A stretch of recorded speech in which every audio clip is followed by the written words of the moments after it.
Welcome student. দেখো GK এটা হচ্ছে তোমাদের প্রথম ক্লাস। তো তোমাদের আগেই বলে রাখি, জিকে এমন একটা সাবজেক্ট যেখানে কোন কোশ্চেনটা আসবে না আসবে কোনো ঠিক নেই। তো তোমাদের আমি এখানে দেখো, যেহেতু আমি জিকে ক্লাস, সেহেতু আমি তোমাদের জিকে করাবো। যেমন দেখো এখানে ওয়ানে জিকে আছে, কিন্তু দেখো এইখানে তোমার জিকে আছে, কিন্তু তারপরে কোশ্চেনটা দেখো ম্যাথের আছে। তো তারপরে কোশ্চেন নয়, আমি শুধু এখান থেকে জিকে করাবো, ঠিক আছে? তো শুধু জিকে কোশ্চেন অ্যান্সার না, তার সাথে কিছু এক্সট্রা ইনফরমেশন দেবো। তো তোমরা ক্লাসটা প্রথম থেকে শেষ পর্যন্ত দেখো, ঠিক আছে? চলো কিছু না বলে প্রথম প্রশ্ন শুরু করে যাক, ঠিক আছে? দেখো এখানে লেখা আছে, নিম্নলিখিত স্থানগুলির মধ্যে কোনটি হরিয়ানার অন্তর্গত? এ কালীবঙ্গান, বি বনওয়ালি, সি লোথাল, না ডি সত্তুঘাই? তা তোমরা বলো প্রথম প্রশ্নের অ্যান্সার। না, প্রথম প্রশ্নের অ্যান্সার হবে বি বনওয়ালি। এখানে তোমাদের বলে রাখি, এই যে বনওয়ালি হচ্ছে, আমি লিখে দিচ্ছি এখানে, তোমরা করে নিও।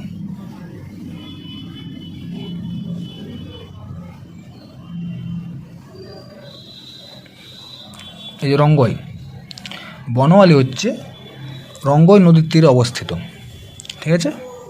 যদি কোশ্চেন আসে যে বনওয়ালি কোন নদীর তীরে অবস্থিত, তো অ্যান্সার হবে রঙ্গই, ঠিক আছে? চলো তারপর দেখো, এই যে কালীবঙ্গান আছে, লোথাল আছে, এই দুটি আমি তোমাদেরকে মুখে বলে দিচ্ছি। আচ্ছা, আমি লিখে দিচ্ছি এখানে।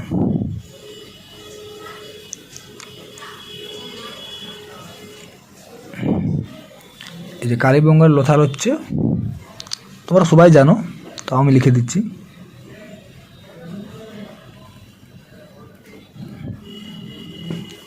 এই যে কালীবঙ্গন আর লোথাল, এই দুটি কিন্তু গুজরাট রাজ্যে অবস্থিত।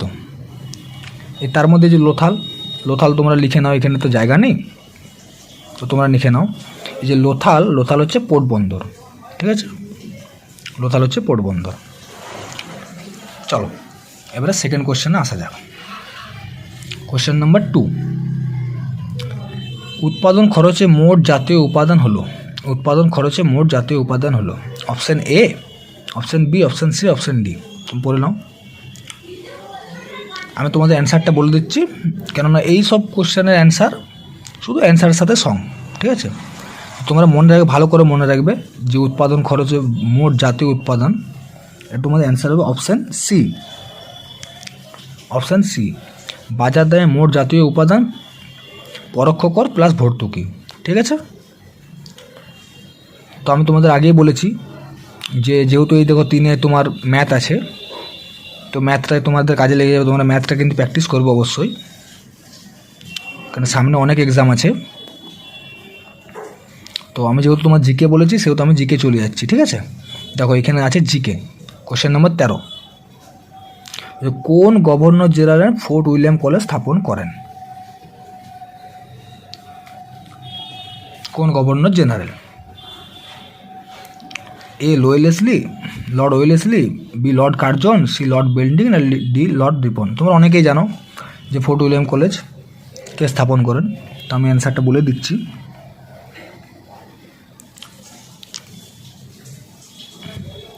Lord Wellesley.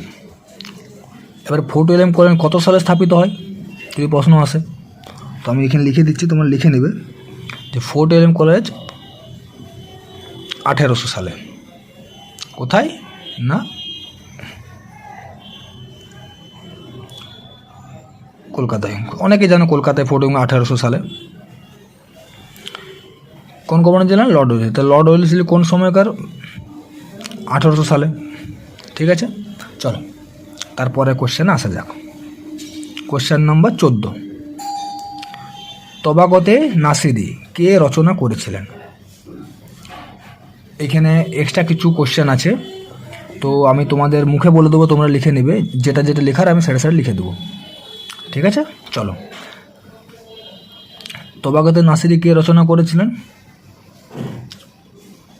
না, এটা তোমার অ্যান্সার হবে অপশান সি, মিনহাজ উস সিরাজ।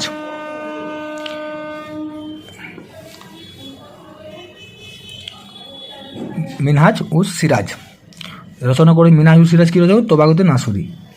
এবার যদি প্রশ্ন হয় যে তোবাকিত ই নাসিরি কোন ভাষায় রচিত হয়, আমি তোমাদের এখানে লিখে দিচ্ছি।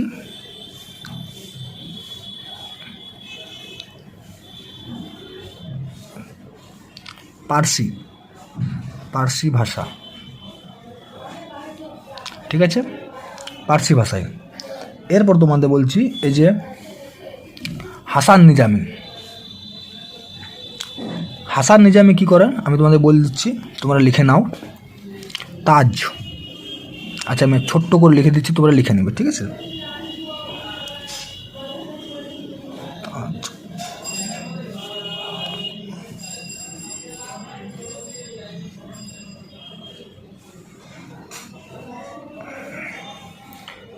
তাজ উল মাসির, এই হাসান নিজামী লিখে। এই যে আমের খুসরি, তাহলে মনে রাখবে যে তোবাকিত ই নাসিরি কে রচনা করেন? মিনহাজ উল সিরাজ। হাসান নিজামী কে রচনা করেন? তো কী বলছিলাম, তোবাকিত নাসিরিকে মিনহাজ উল সিরাজ। হাসান নিজামী কী লেখেন? তাজ উল মাসির। এই আমের খসরু কে ছিলেন?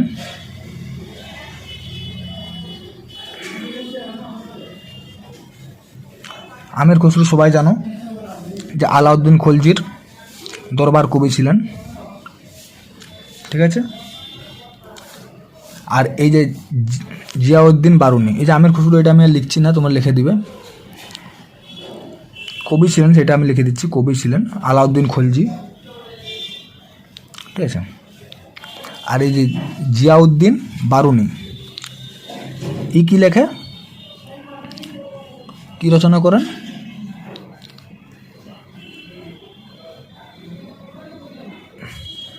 তারিখ, আচ্ছা আমি এখানে তোমরা লিখে নিও তারিখ। এই এখানে তো হচ্ছে না,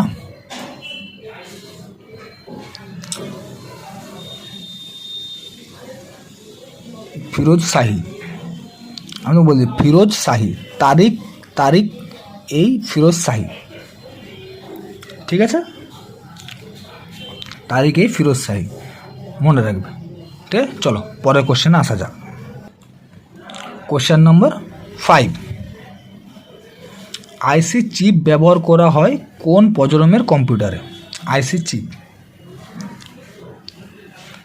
এ প্রথম প্রজন্ম, দ্বিতীয় প্রজন্ম, তৃতীয় প্রজন্ম না চতুর্থ প্রজন্ম, মানে কোন জেনারেশন? আইসি চিপ। তোমাদের এটা অ্যান্সার কী হবে? এটা তোমাদের অ্যান্সার হবে অপশান সি, তৃতীয় প্রজন্ম। অপশান সি, তৃতীয় প্রজন্ম, ঠিক আছে। চলো তারপরে কোশ্চেন আসা যাক। কোশ্চেন নম্বর 6, আখ উৎপাদনকারী প্রথম রাজ্য হলো? এটা তোমরা অনেকেই জানো যে আখ উৎপাদনকারী প্রথম রাজ্য কোনটা, তো বলেই দিচ্ছি আমি। আখ উৎপাদনকারী প্রথম রাজ্য হলো উত্তরপ্রদেশ।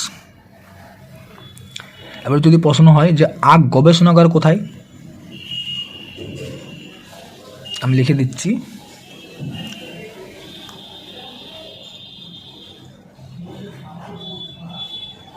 গবেষণাগার। এই গবেষণাগারটা হলো, এখানে আমি লিখে দিচ্ছি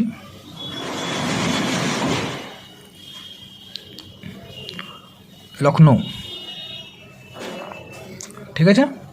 আখ গবেষণাগার হচ্ছে লখনৌ, আর আখ উৎপাদনকারী প্রথম রাজ্য হলো উত্তরপ্রদেশ, ঠিক আছে।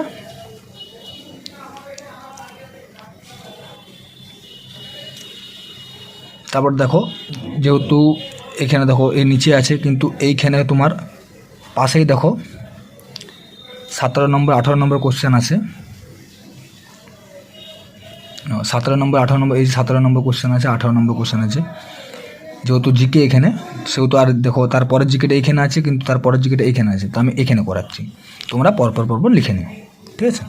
চলো কোশ্চেন নম্বর 17, যে একজন সাধারণ ব্যক্তির কোনো একটি বস্তুকে স্পষ্ট দেখার সর্বনিম্ন দূরত্ব কত? এ 10 সেমি, বি 50 সেমি, সি 80 সেমি, না ডি 25 সেমি? এটা অনেকে জানো, তো এটা বেশি কিছু বলছি না, এটা তোমাকে অপশান বলে দিচ্ছি। এটা অপশান ডি 25 সেমি, যে একজন সাধারণ ব্যক্তির কোনো একটি বস্তুকে স্পষ্টভাবে দেখার সর্বনিম্ন দূরত্ব কত। ঠিক আছে, ওটা অ্যান্সার হবে 25 সেমি। চলো এরপর আসা যাক কোশ্চেন নম্বর 18, যে কালীঘাট চিত্রকলা কোথায় দেখতে পাওয়া যায়? কালীঘাট চিত্র কোথায়? A Kolkata, B Birbhum, C Purulia, D Nadia? এটা তোমাদের অ্যান্সার হবে অপশান এ, না কালীঘাট চিত্রকলা কলকাতায় দেখতে পাওয়া যায়। ঠিক আছে,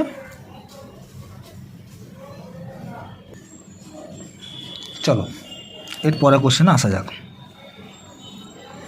না কোশ্চেন নম্বর 9,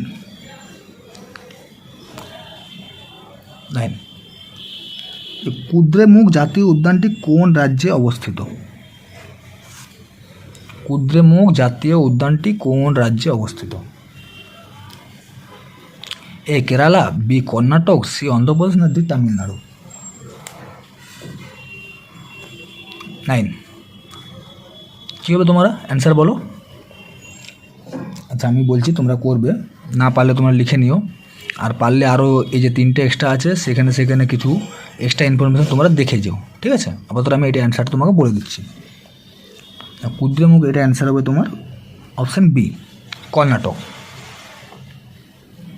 ঠিক আছে, তারপরে চলে এসো কোশ্চেন নাম্বার 10, যে কী লেখা আছে? কনস্ট্যান্টিনোপেলের পতন হয়েছিল কত খ্রিস্টাব্দে?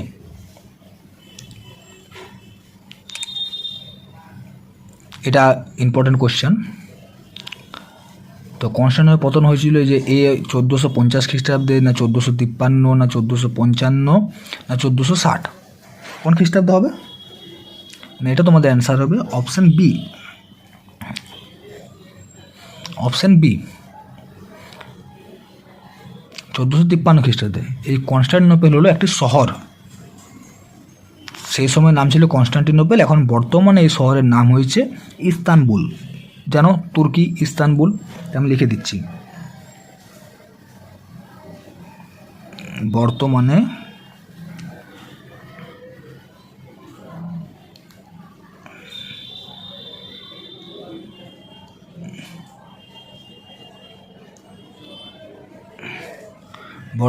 ইস্তানবুল,